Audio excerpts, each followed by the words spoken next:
It's been 1 year since Taiwan closed its borders to keep out COVID-19. And as you can see, we are once again celebrating spring. That's right. We're at the Taipei Rose Festival at the Taipei Rose Garden. More about this and a snapshot of where we're at in the pandemic. That's right. And a little bit later on in our show, we're also going to be talking with someone at the CDC who's going to explain the plans for vaccinating the nation. I'm Andrew Ryan. I'm Natalie Tso. First, let's take a look at the stories on our radar. The government is working to ensure that the current water shortage does not impact production of semiconductors. The pledge came from Economics Minister Wang Meihua. Taiwan is home to TSMC, the world's largest semiconductor chip foundry. In 2019, TSMC used over 150,000 metric tons of water a day for its production. Wang says Taiwanese industry should have enough water to last through May. The organization Air Clean Taiwan has published its annual report on air pollution, and things are not looking good for the southern city of Kaohsiung. The report found that 2 of the city's districts have Taiwan's highest concentration of PM10. That's particulate matter smaller than 10 micrometers across. The group says that the gap in air quality between northern Taiwan and southern areas like Kaohsiung is continuing to grow. A store in Taipei is offering people with dementia the chance to become honorary manager for a day. Just 1 day each week helping out at the store is enough to slow down the advance of dementia. There are many people who could benefit from this program. Health Ministry statistics show that 8% of people above the age of 65 in Taiwan suffer from dementia. That's at least 300,000 people. The sea goddess Mazu is used to traveling in style. Each year, her devotees carry her statues all across Taiwan in a series of religious parades. But she's never traveled quite like this before. A travel agency and an airline are teaming up to bring the goddess into the sky in a series of flights that will circle Taiwan and its outlying islands. Passengers will pray for Taiwan's well-being and an end to COVID-19. 1 year ago this week, Taiwan closed its borders to contain COVID-19. Now, this spring certainly feels different than last spring, right, Andrew? Absolutely. I mean, last spring, we had no idea what was coming. I was very nervous even to leave the house. I know we were very vigilant and very cautious, and we didn't know what was coming. I'm very grateful that Taiwan has handled the pandemic well. And also, I think the worst is behind us as we see many people being vaccinated around the world. That's right. And a little bit later in our show, we're going to actually bring you a report card of how Taiwan has handled the pandemic. But first, we thought we would stop and smell the roses, literally. That's right. We've been walking in this elegant rose garden. It's so beautiful, isn't it? It is beautiful, and a beautiful spring day as well. There are over 5,000 rose plants at the Taipei Rose Festival at the Taipei Expo Park. The roses are from all over the world and can be seen at the Taipei Rose Garden. Over 700 types of roses have flourished here, making it the largest collection of roses in northern Taiwan. Now, visitors can enjoy the Taipei Rose Festival any time of day or night through April 4th. And I actually went there at night, last night. Wow, it must have been very different, right? Very different. Obviously, you can't see the roses as well, but you can definitely smell this wonderful musky smell of roses hanging in the air. It must have been kind of romantic. Kind of, I mean, for one. Now, this is not the only flower festival that's underway right now in Taiwan. Yes, if you want to see cherry blossoms, the beautiful mountains of Alishan are a great place to see them. Let's take a look. It's cherry blossom season. Taiwan is home to over 24 types of cherry blossoms. Many people are coming to one of the most scenic places of all to view them, Alishan. One visitor says a lot of people are taking photos of the nice cherry blossoms in this area. Another says the backdrop of green with a splash of pink is really beautiful. She also got to see the sunrise. Visitors can also enjoy the famous Alishan Railway, whether you want to hop on board for a ride or just take a photo of the classic rail cars that run amidst the lush forest. Indigenous dancers kicked off Alishan's cherry blossom season. Alishan tour guide Xiao Mingxue says the popular Yoshino cherry blossoms will be in full bloom at the end of March. The well-loved Yoshino cherry blossoms are from Japan, and Taiwan has over a dozen varieties of its own that will be blooming through April 10th. It's a great time to visit Alishan. I tell you, that was really fun to go out and see the I flowers. loved it, going Yeah. out on a spring day. Yes. Looking at the roses. Absolutely. Well, joining us in the studio right now is Staś Butler. He's going to give us a report card on how Taiwan has fared with COVID-19 this past year. That's right. I'm the man with the numbers today. So it's been about a year since Taiwan closed its borders to most international air traffic. And we've come a long way in that time. And I'm just going to be like the Christmas Carol, showing you the ghosts of Taiwan's past, present, and future. Oh, excellent. Sounds good. Yes. So our first number from the past is 24. Now, when reports surfaced in Wuhan that there was this strange virus going on the 31st of December 2019, it was within 24 hours that the CDC in Taiwan instituted health checks on flights from Wuhan. Now, that kind of rapid response was key to containing the pandemic in its early stages. Our next number is 99.5%.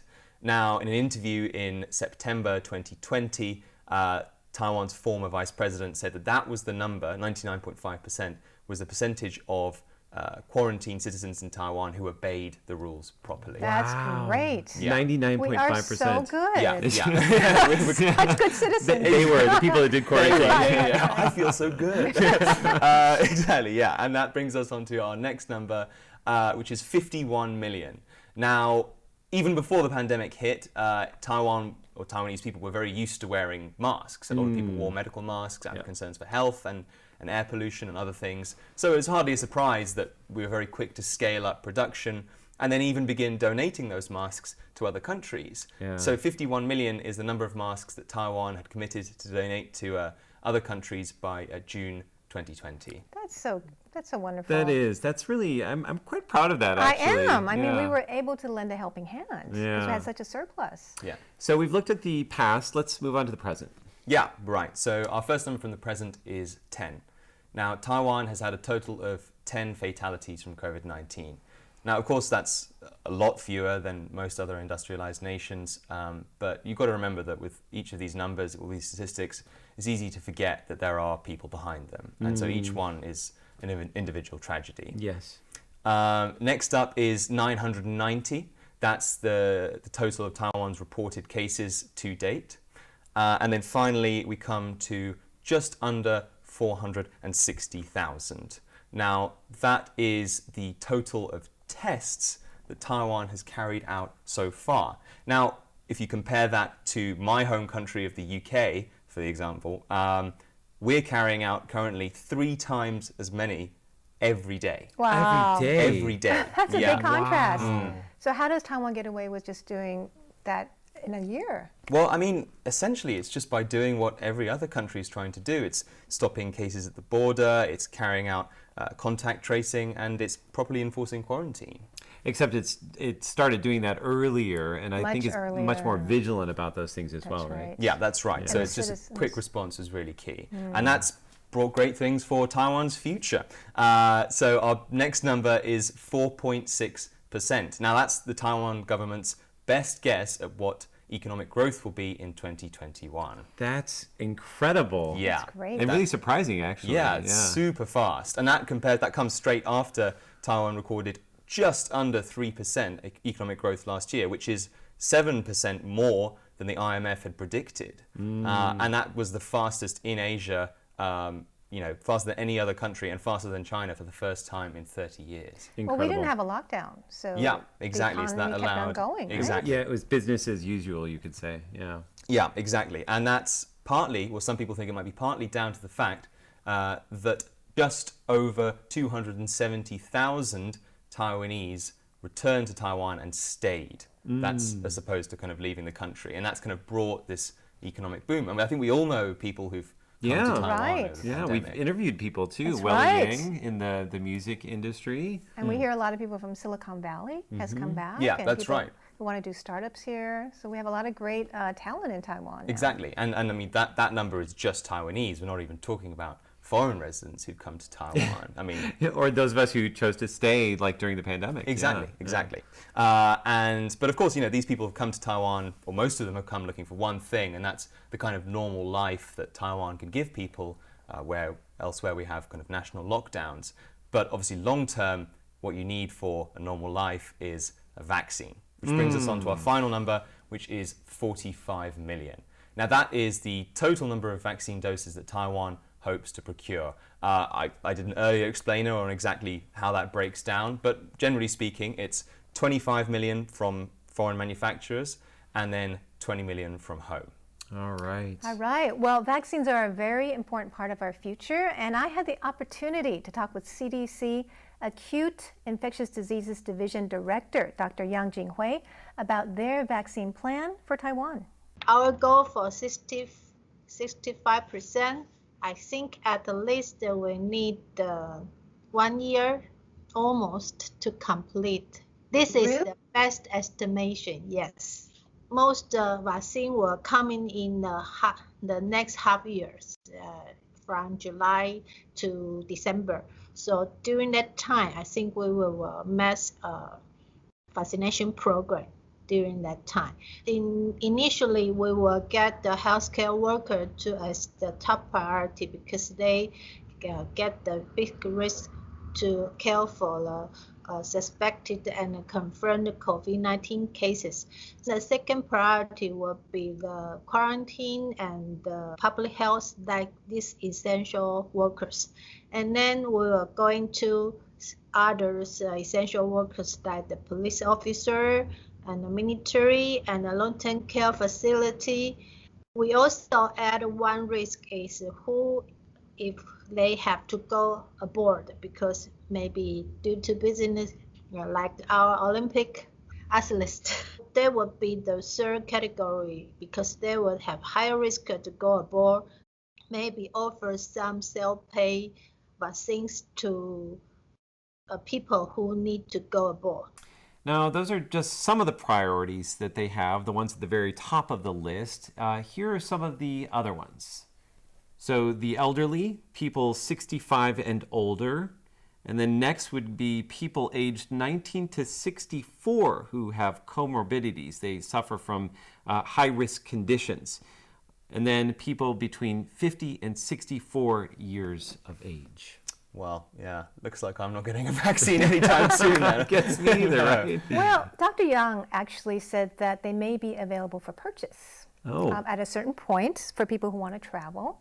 And I know that Health Minister Chen Shizhou is quite ambitious. He wants to vaccinate everyone by the end of the year. Wow. So his view is a little bit more, ambitious than Dr. Yang's view, which are more conservative. Yeah, so. maybe she's trying to lower expectations because, Taiwan's done so well in every other aspect, right? So this is the one area that we're a little bit behind other countries. Right. Yeah. The question, though, I think is, once you get this vaccine, will you be, ready to get on a plane? I want to travel. Yeah, you too. Yeah, I mean, I think I'll still try and follow all the precautions, wearing a mask and so on. But because they're still not sure if there is the risk of transmitting the disease once you've been vaccinated. So you're kind of thinking of others. But yeah, I think I'd feel ready to go. Well, we asked the CDC's Dr. Yang, and here's what she had to say about that. If you got vaccinated, would you feel comfortable going on a plane to another country? You feel safe? Not yet. All the world got vaccinated over 60% or 70%, which means the incidence in the world is lower, then it will be easier or getting comfortable to come out.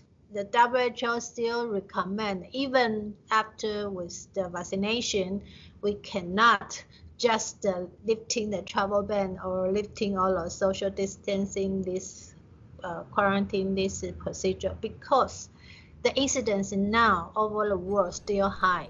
Daily we have 10,000 cases increase over the world, and at present we still not confirm the vaccination lasts for how long. So before we can clear understand and all the incidents in the world is lower, I think it will still have to wear mask and social distancing.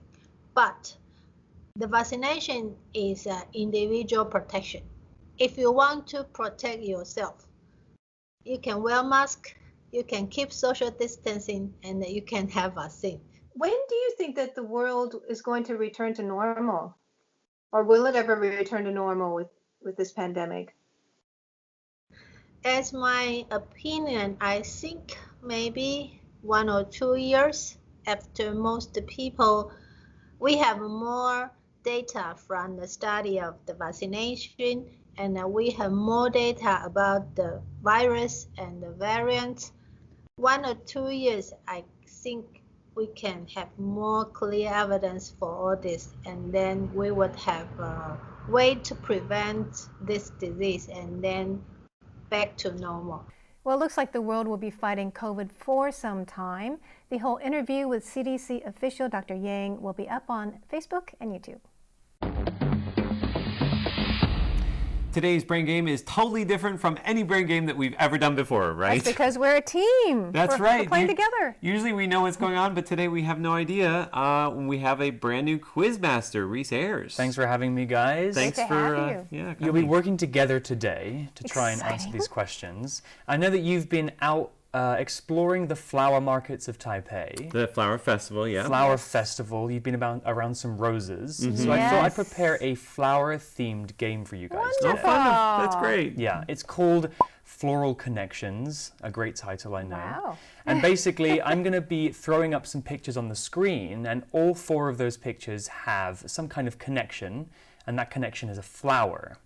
Now, the pictures could be of people, places, or things. You guys need to tell me which one flower connects those things. Oh, wow. Oh, interesting. Okay? Yes. You ready for this? Yeah. I think so. It might be difficult. I'm excited. Lucky you're a team. All right, let's have a look at the first one.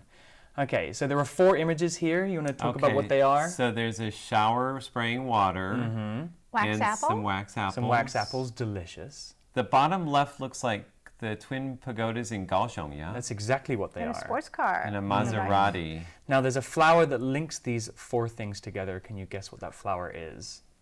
Oh my gosh.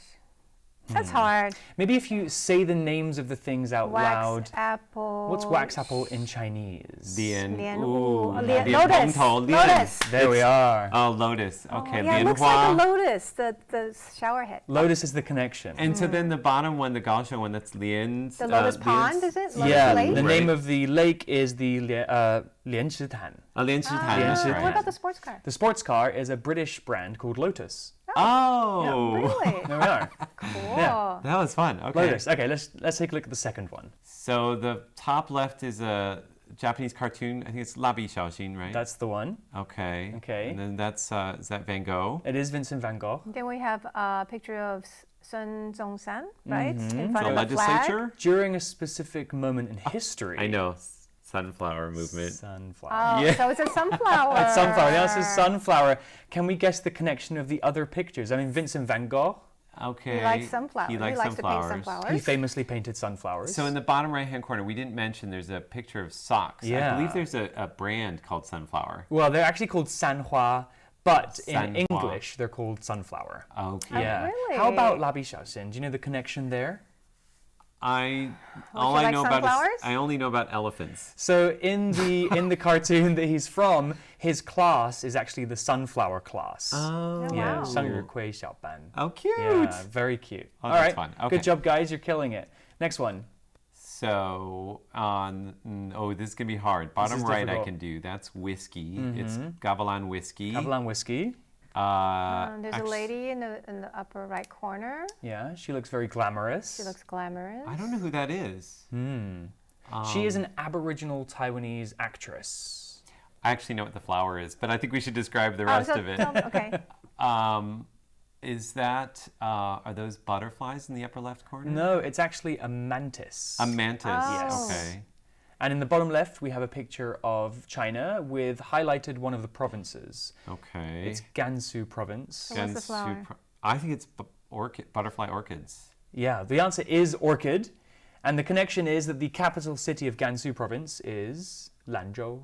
Oh, like Lanhua de Lan. Yes. So that's how you say orchid in Chinese. Orchid in Chinese is Lan. And then we have the orchid mantis. Okay, orchid. I know the bottom right is because the company that makes Gavilan also grows a lot of orchid flowers. Yeah, and it's based also in Yilan. Yilan. Okay. Right? And Yilan, the Lan in Yilan means orchid. And the woman in the top right. That must be Tang Lanhua.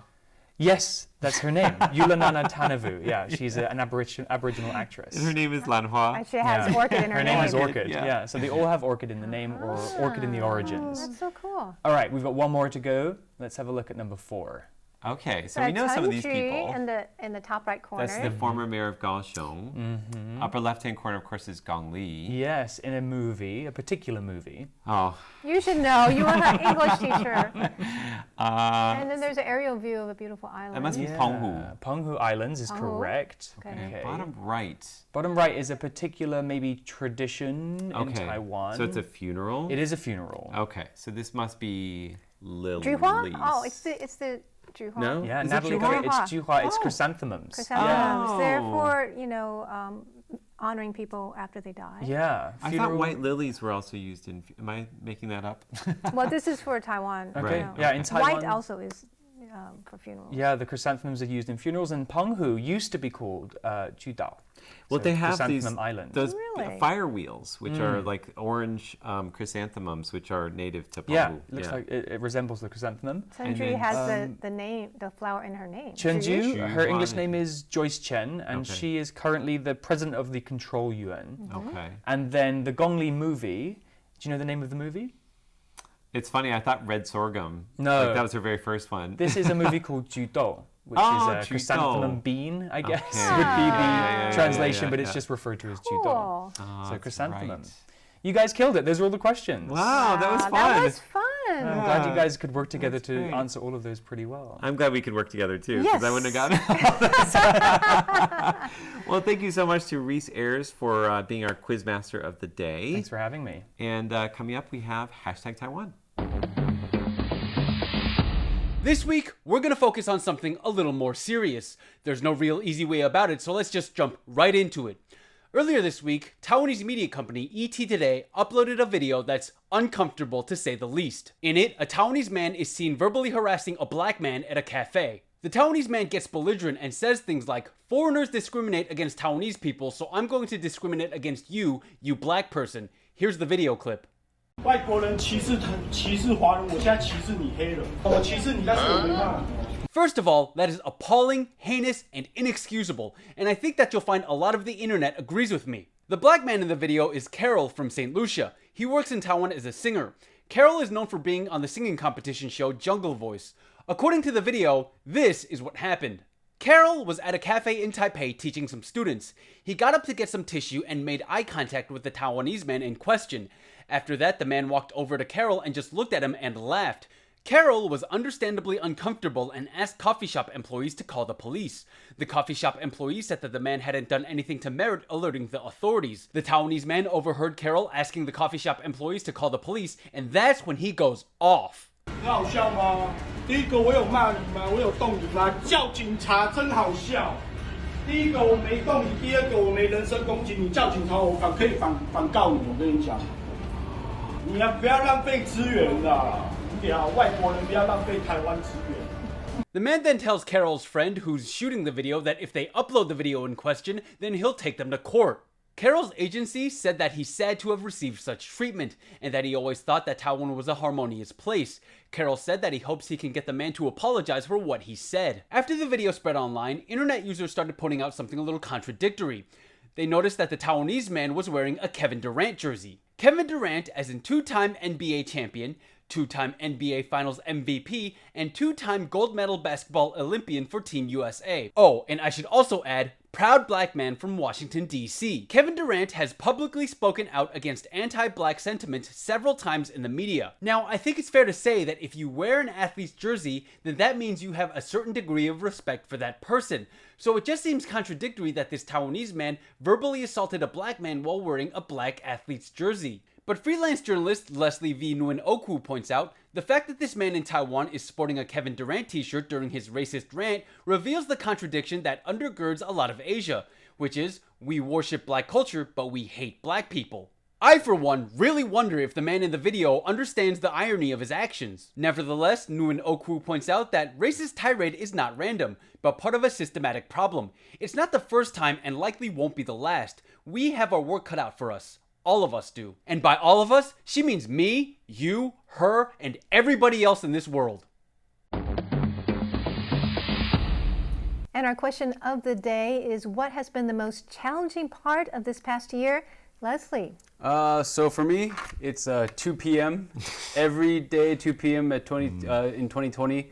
That's what time the Central Epidemic Command Center has their daily briefings at, and it was just really filled with anxiety at the beginning of the year. And I remember I had an alarm set every day just to see what was going on, whether or not I had to pack my bags or dig a hole. Oh no, seriously. Yeah. And how about you, Andrew? All right, well, for me, homesick. Oh. I feel like, of course, Taiwan is my home as well, but I definitely miss my parents, my brother, sister-in-law, nieces. For me, that, I think, was the hardest part of the year because, I haven't seen them since August of 2019. That's a long time. I probably won't see them this August. It'll probably be next year, 2.5 years. Yes, I feel the exact same way, Andrew. Oh, it's family in the U.S. that I haven't been able to visit, my dad especially. So I really look forward to traveling after we get the vaccine. Yeah, giving them all a big hug. Yes. Yeah. Well, thank you so much for joining us for this edition of Taiwan Insider. Be sure to connect with us on social media. Yes, subscribe, like us, and comment. We would love to hear from you. For Taiwan Insider, I'm Natalie Tso. I'm Leslie Liao. And I'm Andrew Ryan. See you next week.